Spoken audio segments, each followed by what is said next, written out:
Josh Green here for SecondsOut. Delighted to be joined by Josh Kelly here in Wembley. Really exciting news today for yourself. Fighting Liam Smith, September 21st. Look, exciting times, isn't it? Exciting times for all. This card's huge. It's been a blessing to get on. I'm blessed. I'm taking everything in my stride. Can't wait to put a big performance on 21st. Talk to me about how we've got to this stage. We know negotiations for a lot of fighters on this card have been going on a long time. How long have you known about this fight? Well, I'm supposed to be boxing back in May, and then I'm supposed to be boxing in June. Then it was August, now it's September. I've been ready to fight. Been ready to fight for a time. I'm in shape my life now. I've been sparring 10, 12 rounds non-stop every week, so it's been ticking over. This is probably the most I've stayed ready in my full career, so feeling very dangerous, and yeah, everything happens for a reason. I was going to say that mantra about staying ready for these big fights. Maybe not something you've always employed in your career, but could that be a real crucial thing going into such a big fight? I mean, I've never let myself go mad, but this time round it's just been different. Something's triggered in my head, and I've just stayed, like, from January to now. There's just been not one day where I've sort of took my foot off the gas and been on it. So it's time to show that. Talk about some of the work that's been going on in the gym with Adam and the team. I know he's obviously got a small stable of fighters, but that means he can dedicate more attention to yourself in the gym. Yeah, of course. Adam does his due diligence. Adam's one of the most revered coaches in Great Britain. He's one of the best coaches in the world, in my opinion. He is the coach for me, so we're going to show what we've got in store on 21st. What was your first thought when the name Liam Smith was mentioned to you? I mean, I like Liam. I get on with him. We've got great respect for each other. So it was like, listen, if that fight gets tossed my way, we've got to feed our families at the end of the day. So it's got to fight. So yeah, it is what it is. But that's how I thought about it, and I'm confident in this fight. A very different stage as your career. You've been rebuilding for a couple of years now, and you've sort of got to that stage where you're on those fringes of a world title. Liam's been there and he's got his world title, but probably at the latter end of his career. Do you see it as a fight where maybe after a loss to you, we might not see Liam Smith again? I'm not sure. That's totally up with Liam, but I've got my focus on what I need to do and what I'm doing in here. So I'm not focused on Liam. I'm focused on myself. I believe I'll be victorious on 21st. You're highly ranked in a couple of the governing bodies. Is there anything on the line? Any belts on the line at all for this? Or? I'm not too sure at the moment. At 160, I'm not sure, but it'd be nice to get something on the line. It'd be lovely to get something on the line. You talk about the weight there. That's obviously a big jump for yourself.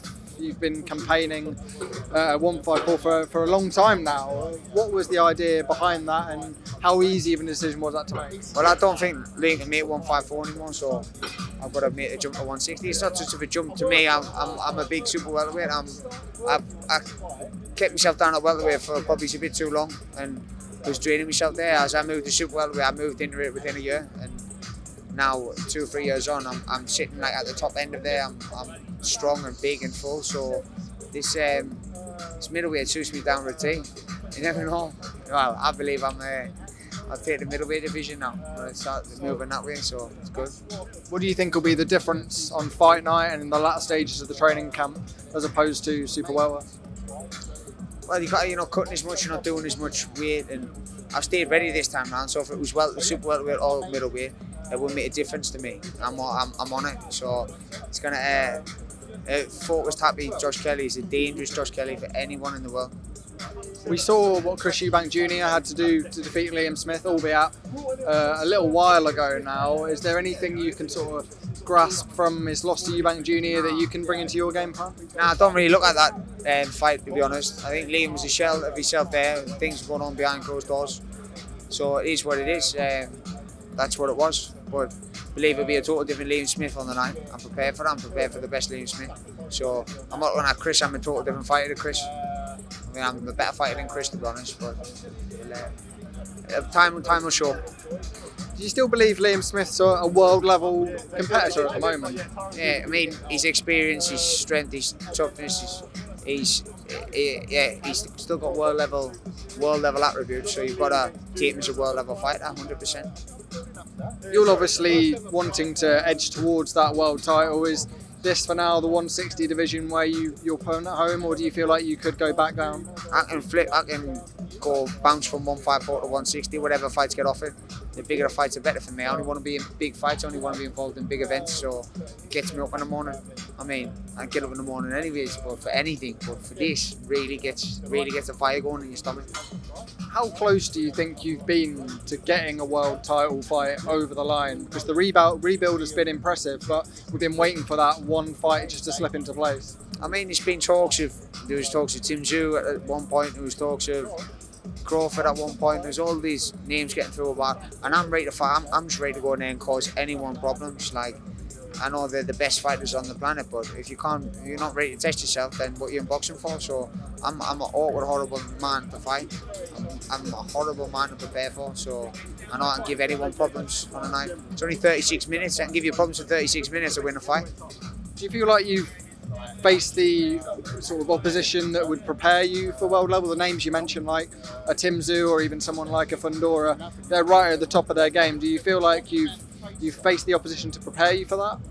Well, I've had a lot of experience throughout my career early on. Like, I took fights early on in my career. I mean, I won the Commonwealth title in my 7th fight. I boxed Carlos Molina in my 6th fight, like ex-world champion. I've had a lot of experience, so it's like I boxed Ray Robinson in New York, who was the last person to beat Crawford as an amateur. Like, he's boxed like Ugas, and I boxed a lot of underrated fighters, so yeah, I believe in myself 100%. 100% I believe in myself. I want to talk to you about the main event in Anthony Joshua and Daniel Dubois. Probably the worst kept secret over the last few weeks in boxing, but what a fight we've got in our hands. It's an absolute barnstormer, isn't it? Them two are going to go at it. It's a pick and fight at the moment. I'm just sort of looking, thinking, like, it's a great fight. It's a great fight for boxing. I couldn't pick a winner as I stand, but as it gets closer, you'll see things changing. On the night, you see who steps up and performs when the lights are on. So that's what it's about, isn't it? Say you can't pick a winner, I might make you. They've both got a huge amount of power. Is it something that ends early, and who do you think has the most ability to carry that power into a knockout? Both of them punch fairly hard. They're both athletic. They're both, in my eyes, they're starting to think a lot of the thinking. Daniel Dubois, a thinking fighter now. Joshua's always been that way inclined, so it's a pick and fight, man. I'm sitting on the fence. Perfect. Cheers for your time, Josh. Appreciate it.